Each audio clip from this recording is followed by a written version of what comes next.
বিসমিল্লাহির রহমানির রহিম। আউযু বিল্লাহি মিনাশ শাইতানির রাজিম।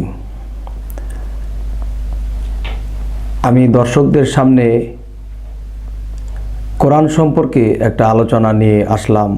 আমার হঠাৎ মনে পড়ল যে কোরআনে বহু জায়গাতে আল্লাহ বারবার বলছেন যে আমি ধৈর্যশীলদের সাথে আছি, এবং ধৈর্যের যে একটা গাছ আছে, সেই গাছটির যদি কেউ লালন পালন করে বড় করে, তাহলে সেই ধৈর্যের গাছ থেকে যে ফল হয় সে ফলটা খুবই সুস্বাদু হয়। আচ্ছা, ধৈর্যের গাছের ফল যদি খুব সুস্বাদু হয় তো কেন বা কেমন করে, আমি আজকে এই বিষয়ে আলাপ করব। যে আমরা 30 পারা কোরআনের বহু জায়গাতেই আল্লাহ বলছে যে আমি ধৈর্যশীলদের সাথে আছি।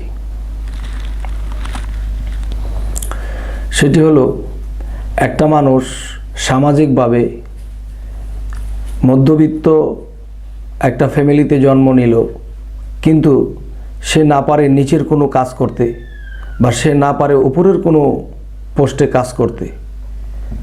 এখন মধ্যবিত্ত মানুষ কিন্তু একটা কষ্ট ভোগ করে যে না পারে রিক্সা চালাইতে, না পারে নিচু স্তরে আরও কিছু কাজ করতে, বা বড় কোনো অফিসার হইতে, বা বড় একটা বিজনেসম্যান হইতে, কোনোটাই সম্ভব হয় না। তখন এই মধ্যবিত্ত লোকগুলা কষ্ট করে বেশি। আর যারা একেবারে মোটামুটি গরিব, তারা যে কোনো কাজ করে, সুইপার থেকে শুরু করে রিক্সা চালান শুরু করে, তারা একজন রিক্সাওয়ালা প্রতিদিন 500-700 টাকা ইনকাম করতে পারে। যদি গড়ে পত্রে যদি আমরা ধরি যে 500 টাকা ইনকাম করে, তাহলে মাসে 15,000 টাকা। কিন্তু যারা চাকরি করব, তারা 15,000 টাকা বেতনে চাকরি করতেও পারে না। এমন নিম্ন শ্রেণীর লোক আছে যে তার 15,000 টাকা বেতনও পায় না, কিন্তু রিক্সা চালায় পাইতেছে, তাদের একরকম সংসার চলছেই। কিন্তু মধ্যবিত্ত লোকটা না পারে রিক্সা চালাইতে, না পারে উপস্তরে থাকতে। আচ্ছা, এই কথা বলার উদ্দেশ্য যে ধৈর্যশীলের সাথে আল্লাহ আছে।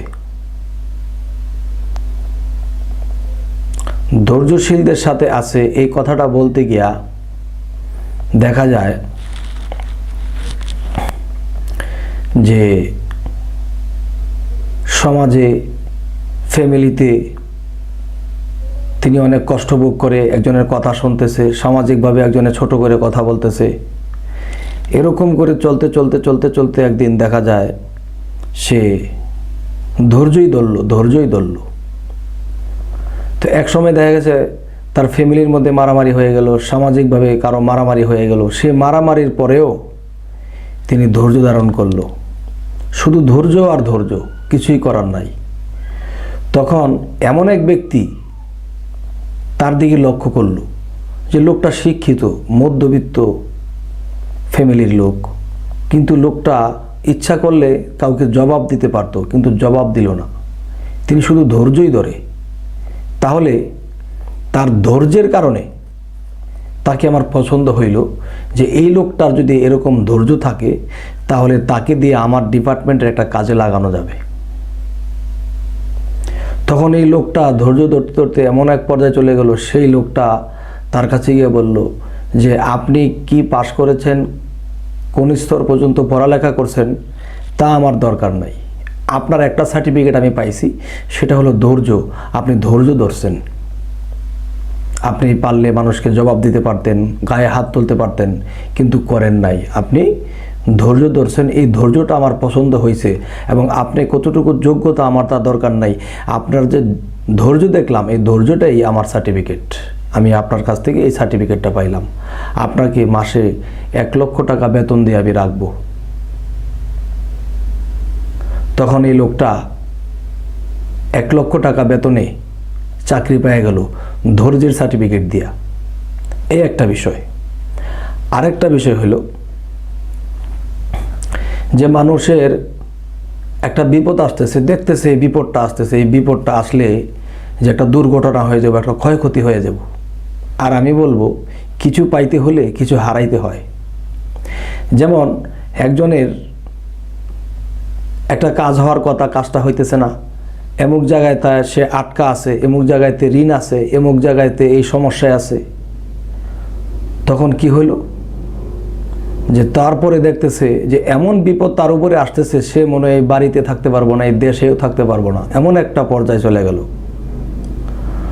তখন দেখা যায় এই বিপদটা আটকানোর জন্য কত ব্যবস্থা নিতেছে, কারো সাহায্য নিতেছে। আমি বলবো না, জীবনে কিছু কিছু বিপদকে আসতে দিতে হয়, কিছু কিছু বিপদকে আসতে দিতে হয়। এর কারণ হলো যে মানুষ যখন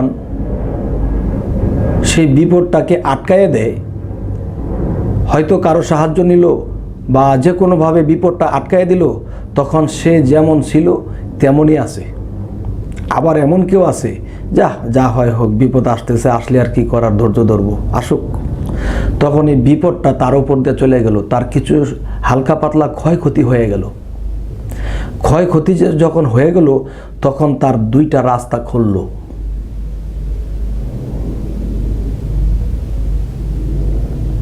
তখন তার দুইটা রাস্তা খুলল।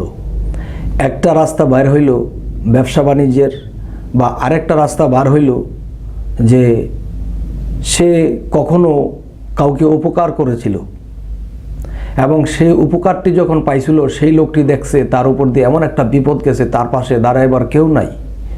তখন সেই লোকটিও বলল যে আপনি এমন একটা বিপদ কাটাইছেন, আপনার তো খুব সমস্যা, আমি আপনাকে সহযোগিতা করব।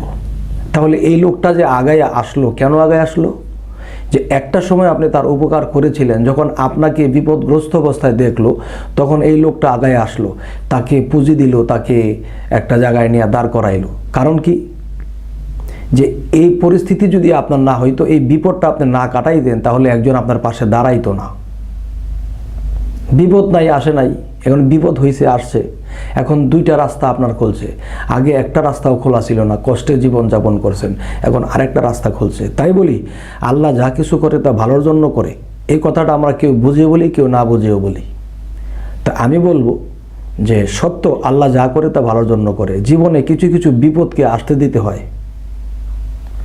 আর সেই বিপদটা যখন আসে, সেই বিপদ হলো একটা, কিন্তু এই বিপদটা যখন আমার উপর দিয়ে চলে যাব, তখন আমার রাস্তা খুলব দুইটা। যদি আমার এই কথাটা কেউ বিশ্বাস করতে পারে, এবং তিনি বিশ্বাস করতে পারে যিনি এই পরিস্থিতি শিকার হয়েছেন, যিনি এই পরিস্থিতি কাটাইছেন, তিনি আমার এই কথাটা বিশ্বাস করবে। আর আমার জীবনে প্র্যাকটিক্যাল, আমি অনেক বিপদ কাটাইছি, কাটানোর পরে আমার দেখেছি যে নতুন একটা রাস্তা খোলা হয়েছে। যেই রাস্তাটা জীবনে কোনো দিন খুলতো না, সেই বিপদটা যখন কাটাইলাম, তখন আমার নতুন একটা রাস্তা খুললো। তো এই জন্য আল্লাহ বলছে যে আমি ধৈর্যশীলদের সাথে আছি। কেন বলছে? আল্লাহর কাজগুলো আস্তে আস্তে। তাই ধৈর্যশীলদের সাথে আল্লাহ আছে, আল্লাহ কোরআনে বলছে। এই কারণেই যে আমি 2-4টা সাবজেক্ট তুলে ধরলাম, মূলত আরও সাবজেক্ট আছে।